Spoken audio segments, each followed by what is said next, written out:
Um, Um, so, did you watch support today? SPRT? no, but I can. Pull up Uh, SPRT ticker. okay. SPRT. Oh wow. What happened? That's a great question.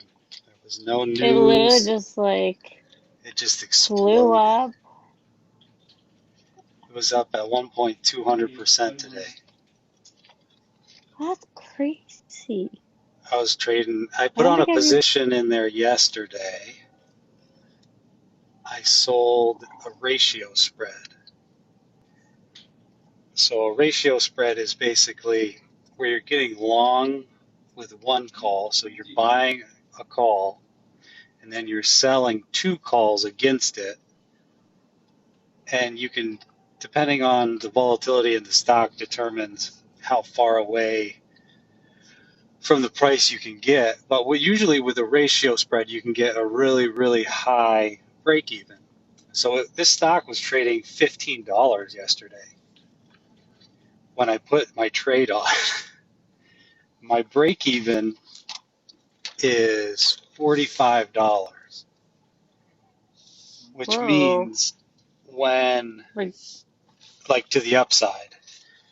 So when it has a move like it does today, everything gets inflated in the premium and you start to, well, number one, the broker requires more capital. Initially, when I put the trade on yesterday, it was a $500 trade. It means they wanted $500 in collateral to maintain the position.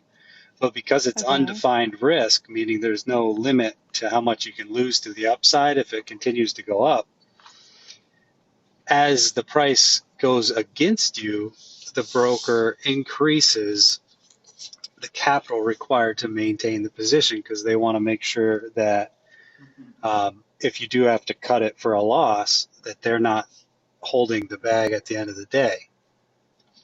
But is that the case here if it's going up, or were you betting on it going down? Is Well, that? I had one long call and two short calls. So I was Oh, naked so you a were short hoping. call. Got it. So you were hoping it would actually go down.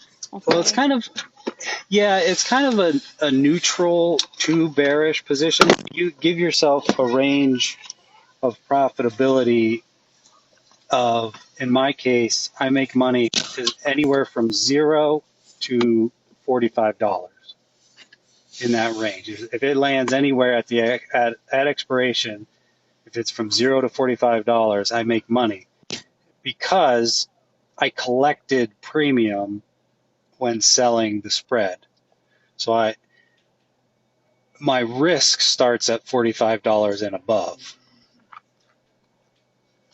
It's a little bit more of a Oh, complex okay. strategy, but I bring that up Yeah. to say that It did go at, above that, so that at that once it hit 45, that's when you were well, like in. I was in the money and I was past my break even point and I was looking at pretty big marked losses. Just that one contract, that one position for the day, I was marking at a $3,000 loss in that one position today because of the Oh wow. inflation in um, volatility and premium and everything. So yeah, and the capital required to maintain that position went from $500 to about $12,000. So the brokerage said, okay, we wanted 500, now we're going to eat up 12,000 just to keep this one position on because they deemed the risk that much more risk. Mm, So the moral of the interesting. story is whenever you're trading naked options to always trade small, like your size, your position sizing has to be small. Because if I had put like five of those positions on, I would have had to close them today for a loss because the broker wouldn't have, unless I closed out like all my other positions, the broker would have said, all right, you need X amount of money to maintain this one position if you want to keep it on. Otherwise, you have to close it or add more money. So whenever you're trading options, especially naked options, you got to stay small. Small is a lot bigger than you think. And this is a perfect example of it. Right, because it's not actually that small. It's just that because it's still 100 shares per contract, so it's Yeah, I mean, small. in my mind, it was small when I put it on. You're like, wow. It was a small trade when I put it on. I only took in like $200 in credit to put it on. So like the most I Oh, can make off the position is 200 if it is outside of in between my long strike and my short strike. So if it falls, so I bought the 15 and sold the 30. So if it's below 15, the most I can make is 200.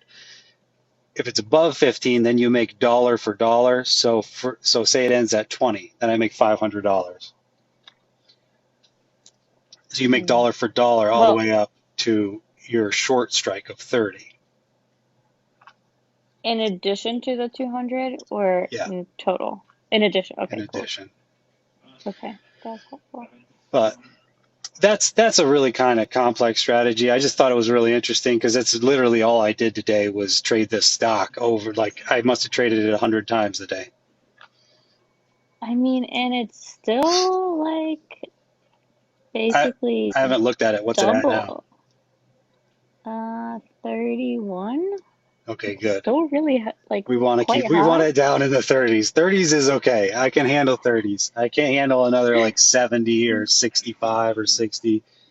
Jeez. Yeah, no, we don't want that. I put on more positions in it after I started to see a downtrend, and that paid off really well. The premium came out of those options. The calls, they were selling for like $16. Now they're trading for, I think, like six. So that's $1,000 a Oh, contract.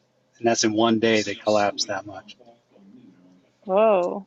Yeah. So why is it that the value of the contract gets bigger? So one of the things that we talked about last time is that when there's a lot of momentum, and for example, I think plug, like if the trend is that it's going up, that the value of the contract is going to increase. Like, is there a Correct. reason for that? Well, it's just yeah, it's because in a squeeze situation, people are much more willing to pay if they think the stock is going. I mean, think about it this way. Had you bought a 30 call contract yesterday, today it would have been worth More. just with intrinsic value. It hit what? It's almost $60 today, the stock did. Yeah. So that's $3,000 it would have had a value of at least without extrinsic value.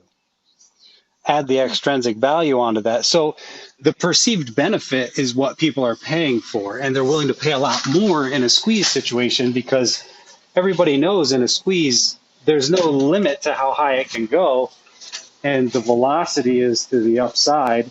It's not until you get the air taken out of the balloon that people start to actually lose money. And Mm, that's usually the direction that I'm playing it from is on the downside for when the air gets taken out of the balloon. Because I mean, theoretically, a stock can continue to go up forever, but in reality, um, there's a limit.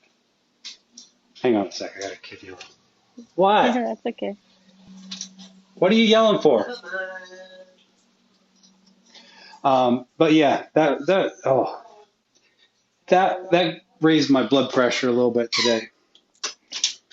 I mean, I don't blame you. That just got very tricky very quickly, it looked like. And So you've got plugs still, right? yes, Did sorry.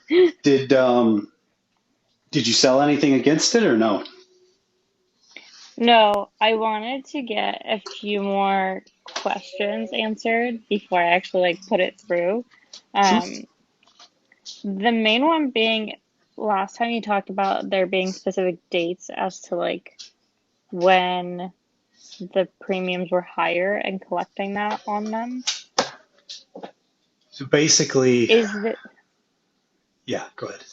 Like, are there specific dates that you need to keep in mind always, or do they fluctuate based on each individual stock? They're not date specific.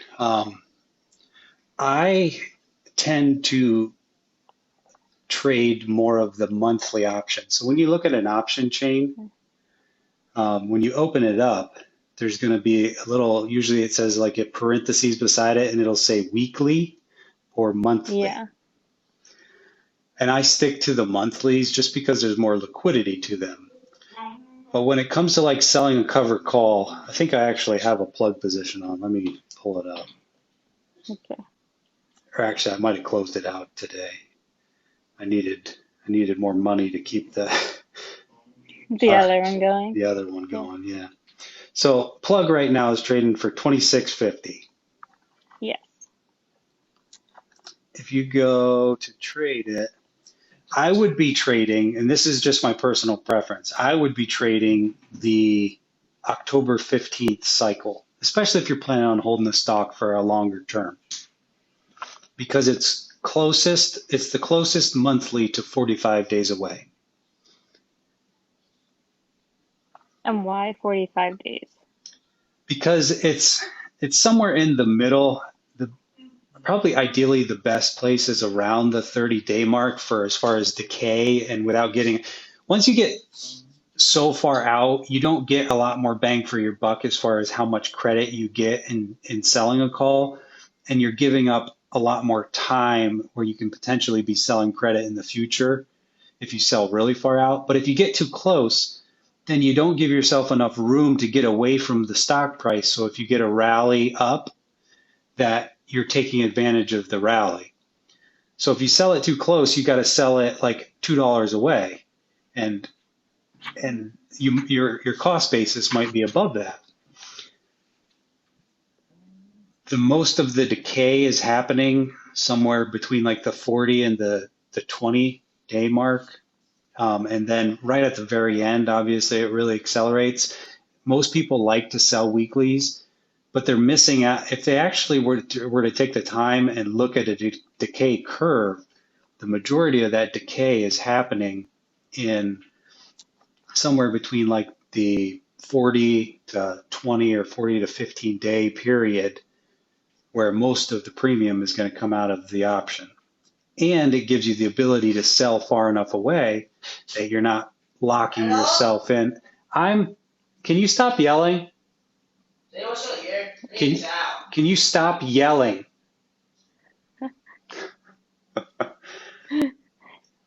How old are your kids? I got four. Whoa, 14 or 15, 14, 7, and 4. whoa, those are big differences. That's Yeah, it's always busy. So depending on what your cost basis is, you could collect about $58 selling the 35 out in October, or you could sell the 30 and collect $130.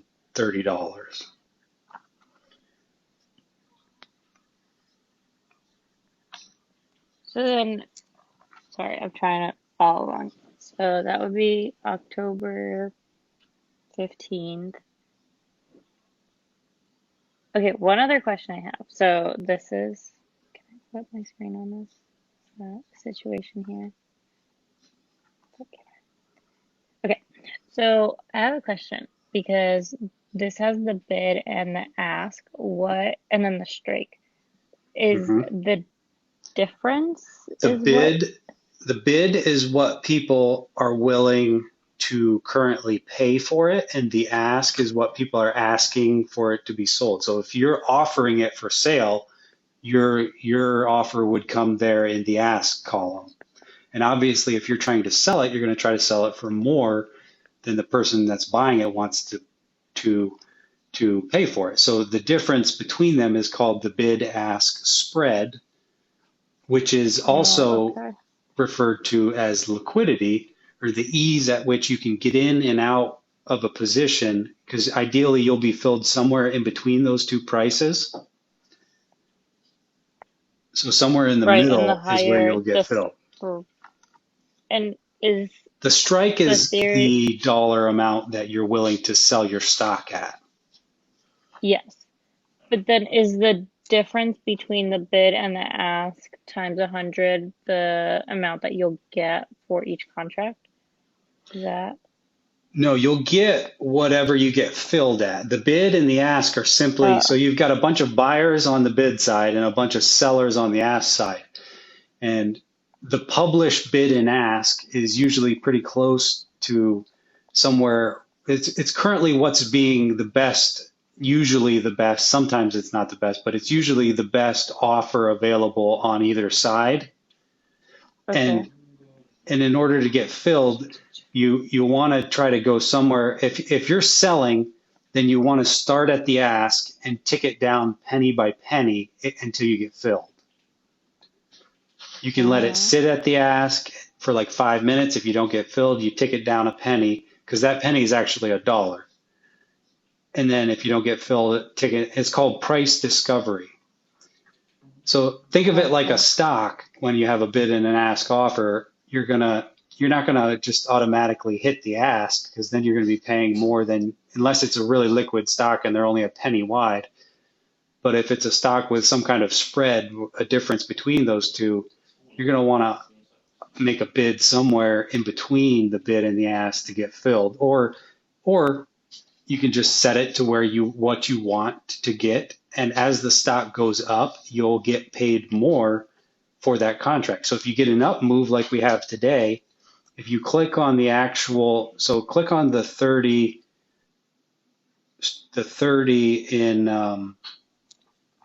in plug, and do you have like a details where you can see how much that contract has moved today?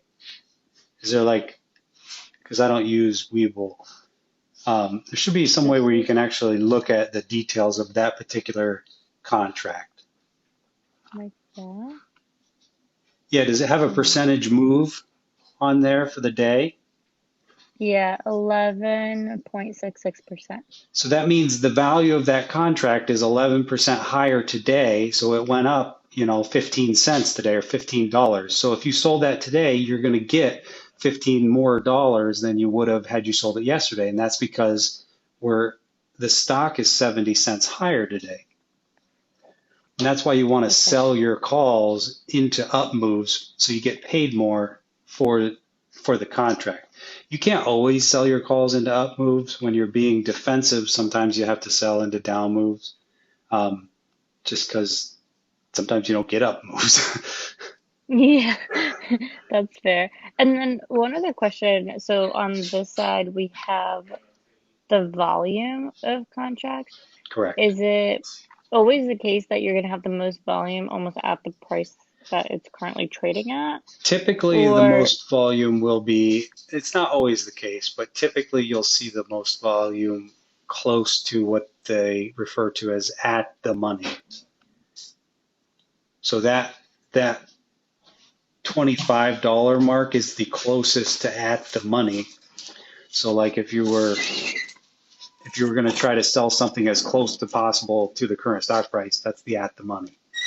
And yes, usually they have the most volume, but not always. In these meme stocks, you'll see a ton of volume pour into the out of the money calls because people are just purely speculating or hedging. okay, And the that makes volume sense. is the amount that has been traded. The open interest is the amount of contracts that are, I don't know if it shows you open interest as well.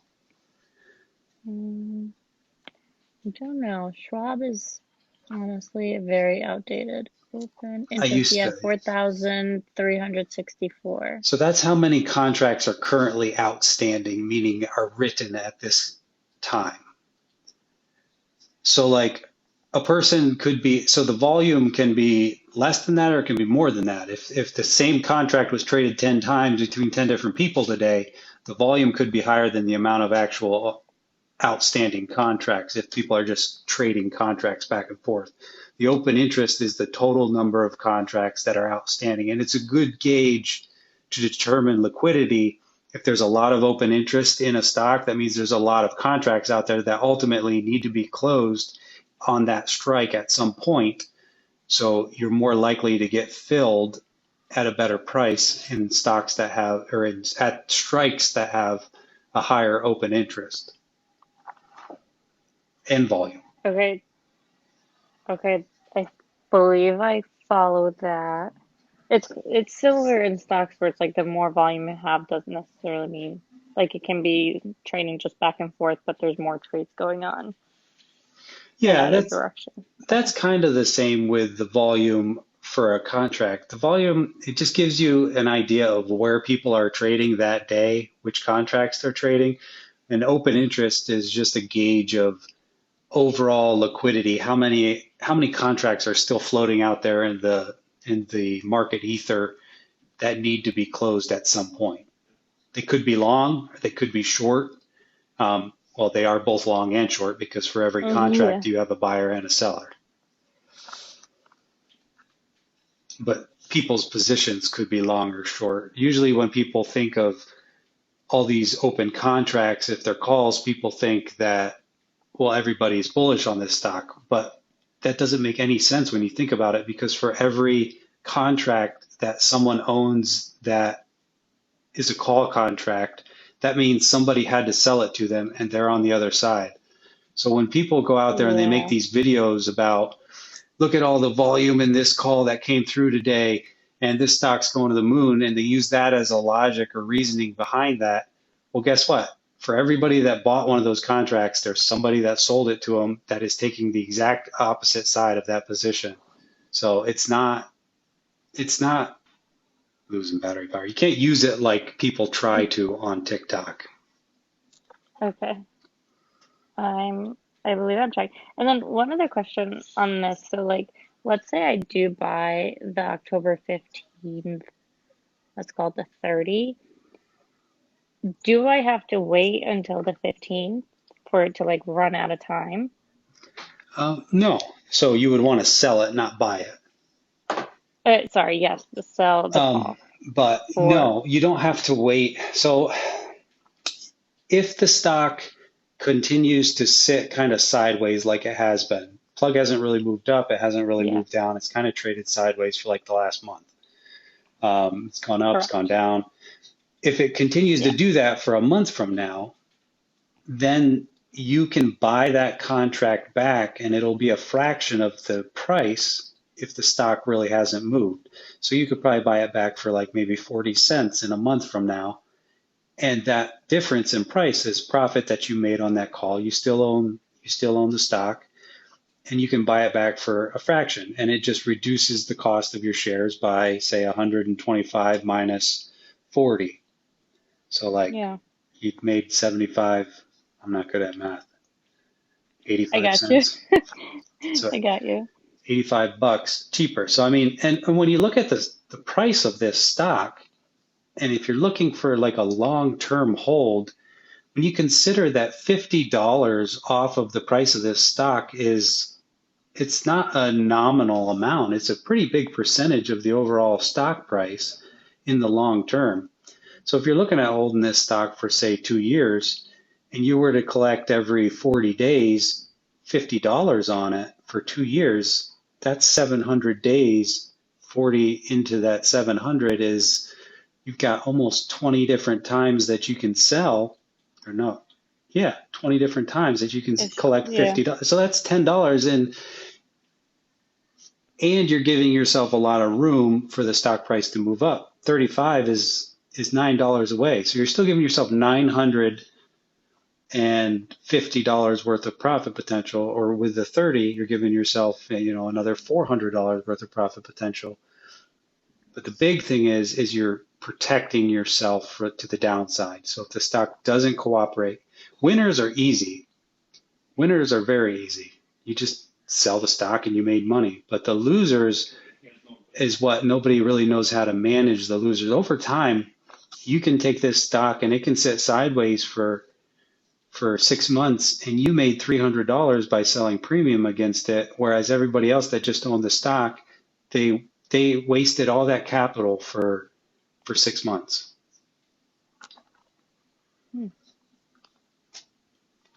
okay, that makes a lot of sense.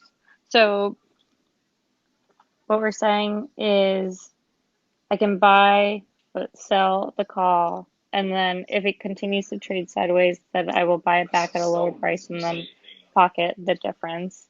If it does hit that price, then somebody else can buy it, Somebody else can correct? buy your stocks. Yeah, so yeah. What's going to happen is Okay. as the stock price moves up, the value of the call will also move up. So it'll appear that you are losing money on the call and making money on the stock. Your P&L will go up overall as a trend. If you get an upward move, you will be making money to a certain point, and then you'll notice that your P&L, say it goes all the way up to 30, and then it moves through 30. You're going to notice your P&L Okay. start to slow down as it moves through 30. So it goes to 31, it'll slow down even more. It goes to 32, it'll slow down even more to the point where you almost get capped. And that's because once it moves so far past 30, the extrinsic value left in that contract that you can make out of it, eventually it'll get to the point where there's practically no extrinsic value left. So like if you were able to, and you can do it as a combination as well. So say you wanted to sell your call or sell your stock and buy back your put or call at the same time, you can do that as one trade. And in this example, you would pay, it'll come up as saying like $29.75. If you go to sell your stock and buy back your call and it says 29.75. Well, that means that you only have 25 cents of extrinsic value left because the most that you can make is 30. 30. So that's a good way to gauge as the stock moves up, how much extrinsic value do I really have left in this option? Is it worth me keeping the option on with the stock price here? If it's still $100, then yeah, it probably is worth it because it's giving you downside protection still. But if it's only $25, then maybe it's time to just exit the entire position and look at something else. Okay. So then to summarize what we're saying is like if the extrinsic value keeps going down as the stock price moves up, then eventually you're going to have to decide whether or not you want to get out of the call that you sold. Yeah, if you get Okay. out of the call, I would get out of the stock as well. When you put this on, you should Oh. look at the two of them as a singular trade. So if you're getting out of the Oh. call because the stock has moved up, you don't want to get out of just the call because you're going to have to pay more to get out of that call if the stock has moved up than you sold it for. So unless you're selling the stock along with it, which is the other side of the trade. So it's a two-part trade and you don't want to think of them as individual. The only time that you would ever manage just one part of it, i.e. the call, is if the stock doesn't rally and it's just been sitting or it even goes down. At that point, then you can decide to buy back your call at a fraction of the price and keep the stock or say 20 days has gone by or 30 days has gone by and the stock is higher, but it's not at 30. Say it's trading at 29. Then what you can look at doing is, because now you've only got, say, 15 days until expiration, um, you can buy back that call and you can sell a further out in time one and go back out to 45 days and you'll collect even more premium and you can resell the same call just further out in time. Or you can Do you, that makes sense. Do you continue to collect premium on like a regular schedule or? 45 and 21 days. Okay. So closest to 45, then when it gets down to 21, I look at rolling out in time. But the caveat to that is if I have a stock that is moving in the right direction and I want to maintain my position in the stock, then I will consider rolling early as the stock approaches my strike price. So if you're managing and watching the stock price and say tomorrow this were trading at like 28.50 or 29 and I had sold the Yeah. 30 today, I would look at or to, that's probably not a good example because you'd already be 50 days out. But if I were like 30 days out and it were approaching the stock, I would consider rolling out and up before the stock reaches my strike, meaning taking my 30 and looking at rolling it to the 31. If I can do that and Yeah. take in more money, I don't pay to do it. I don't pay a debit. But if I can roll it out in time and take in more of a credit and move my stock strike price up, and this can only be done if you do it before the stock price reaches your strike. Usually once the stock price reaches your strike, you don't have as many options as far as rolling out and up. You can roll out. You can always roll out for more of a credit, but you can't move your strike up and give yourself more room for the stock to come up. Okay. That makes sense. But then when you're rolling out, do you have to buy back the call that you sold and then rebuy? Resell. Yeah. I mean, it's a fancy term for, yeah, that's Yes, exactly what it resell, is. sorry. All you're doing is buying it Okay. back and selling one further out in time that's more expensive. Okay, So net, you okay. come out with a credit, meaning you do that and you take in money to do that instead of paying to do that. And you Okay. can actually get your strike price higher. So you're giving yourself more room to make money to the upside and taking in more money by rolling out in time. But you Okay. can't do that if the stock price has like gone all the way to your If strike or the moved strike through your price. strike. Yeah. Then you're kind of limited to just rolling out. You can still take in more of a credit, but ultimately at the end of the day, if the stock keeps going up, you're going to have to sell at that initial strike. Okay. I believe I'm tracking. This was I very never really helpful. thought about it like that. There's a lot that goes into covered calls. Like I think of it as like one of the most basic options trade, but there really is a lot that goes into, and managing them comes with time. Mm-hmm. So you're gonna Yeah. here's the one thing that you can count on. You're gonna screw something up, and you just have to be comfortable screwing something up. I'm okay with that. Yeah, I Honestly, mean, it's you're fine. gonna. I screwed up royally. What did I do? Yesterday at earnings, Gap earnings, I destroyed my earnings trade. Like I lost probably $500 unnecessarily. And it's going to happen. Oh, And it's a losing trade that's a learning experience. So you're paying for education yeah. and you can count on it happening. I mean, I've been trading for a while now and I still butcher trades every once in a while. I've I bought instead of mean, sold. I've sold instead of bought. Like it happens. Like it uh, does I happen. mean, we're humans. We make mistakes. I mean, honestly, worst case scenario, it's like it hits the strike price, someone buys it, and like then I just use the money and make further trades in the future. So yeah, the we just the more you trade, the more comfortable you get with it. And the more comfortable you yeah. get with it, the more you'll mess up. Like today, I've probably traded 150 times today. I've probably done 150 to 200 trades today. So That's like so many. the more you do, you're guaranteed to make mistakes, but it's just a trade. Everything's just a trade. Unless you're like love the company and you want to hold it forever. If that's the Yeah. case, you don't sell a call against it if that's the case. If you want to hold it Well, yeah, forever. that makes sense. Yeah. Right. But if it's just a trade, Also, someone had a question about what delta did you sell options at and how far out do you sell? So how far out was 45 days, right? 45 days is my default go-to. I do deviate from it Okay. every once in a while, depending on the stock Okay. volatility, that kind of stuff. Sometimes your strikes are limited, um, and in order to get the strike that you want, you have to go to the weeklies. So like the monthlies usually will start with 2.5 or $5 wide strikes, but then as it gets closer to expiration, you'll notice the weeklies will have dollar wide strikes. So if you want to trade a dollar Mm, specific strike, then sometimes you have to bring it in and go to the weeklies, or you have to wait until the monthly gets close enough. Usually it's around like the 30-day mark or like the 45-day mark.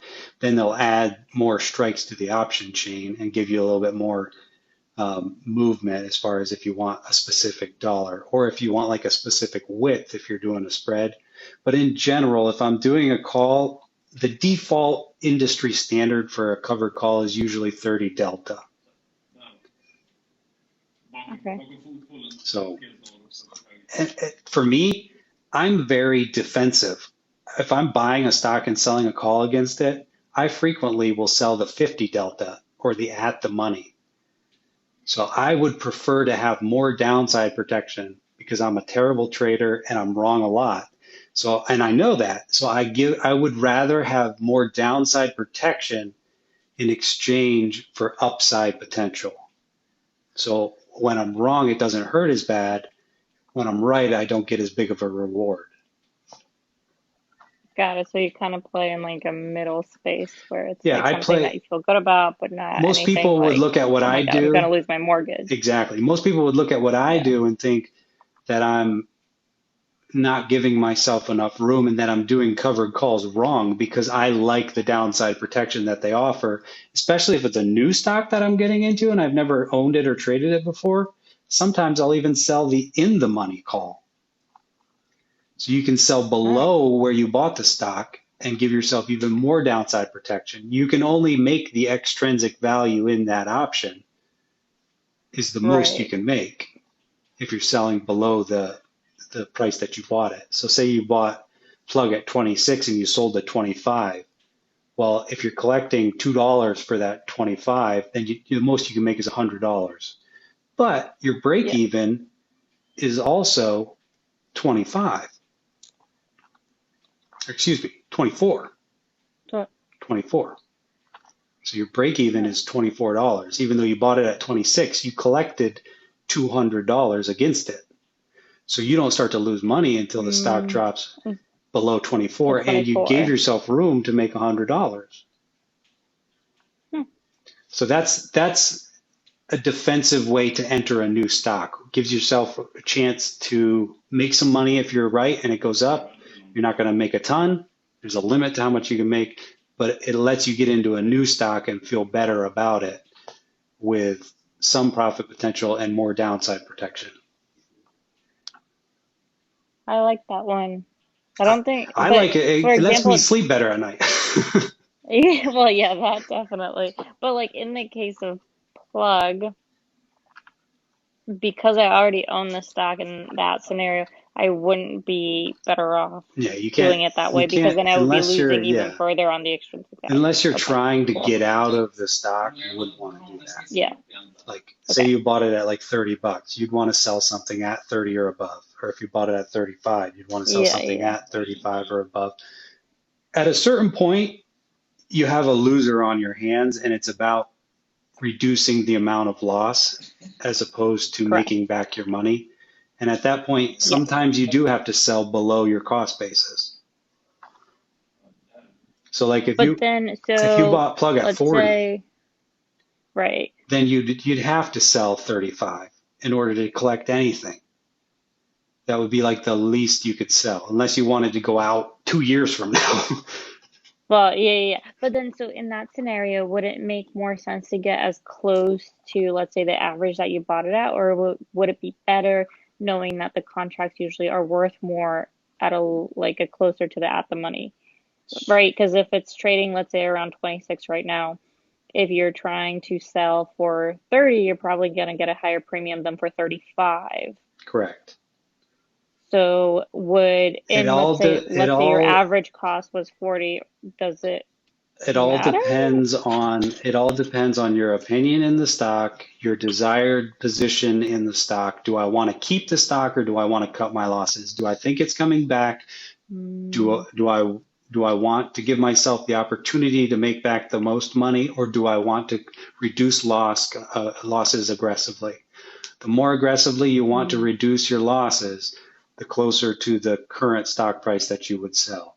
If you want to give yourself okay, room to stay in the stock and be right ultimately and have the stock rally back, you'd sell further out. You'd sell the 35.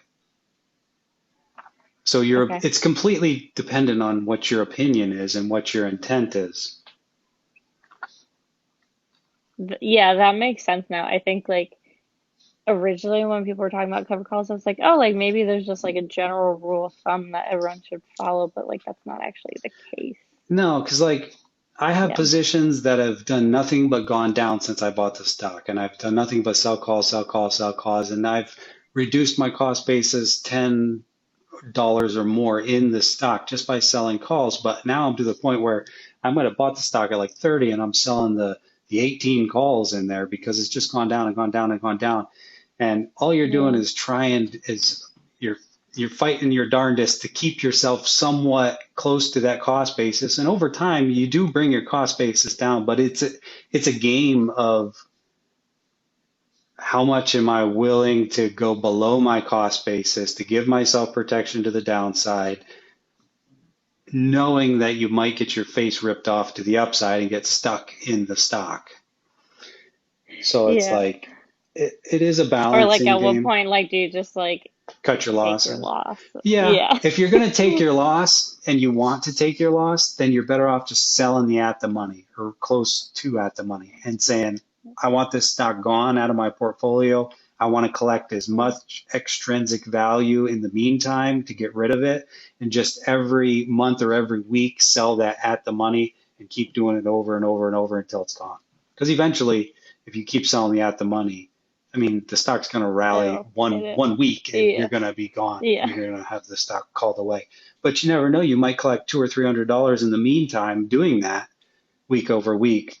And it's just that's the aggressive way to get out of the stock. If you want to get out of the stock, sell the at the money and keep doing it. Okay. Thank you. This was so Yeah, helpful. yeah, you're welcome. I hope if you do decide to do it, I hope it works out well. I I feel better about it now. Honestly, it's super late here, so I'm probably not gonna do it today, but I'm gonna look at it and prepare myself to do it on Monday. Hopefully, it'll still continue up, so that will. And My battery's during our dead. next chat, we can go through. That's okay, but we can say goodbye. But hopefully, during the next session, we can go through what I did well or wrong, and then Well, your biggest we'll go from there. advantage is going to be the fact that you have traded stock and you're comfortable holding stock because cover calls are really a longer term strategy. And if you're doing them Hmm. out of the money and giving yourself time to be right and holding stock like you do, I never buy stock and hold stock. It terrifies me. You wake up one morning, like I sell naked calls before I buy stock. Like I just don't do it. I Oh, like options. I like the flexibility of options. Just owning stock is like, "Ugh," I'd have a heart attack every night when I went to bed. But with you, you're comfortable sitting on that risk. So yeah. it's that's going to work in your advantage to just over time collect premium and let the stock play out. Okay. Cool. Thank you. Alrighty, well, I'm headed to the beach. Go to the beach, get a great tan. Thank you so Yeah. much, and thank you everyone that joined. All right. Talk to you later. Bye.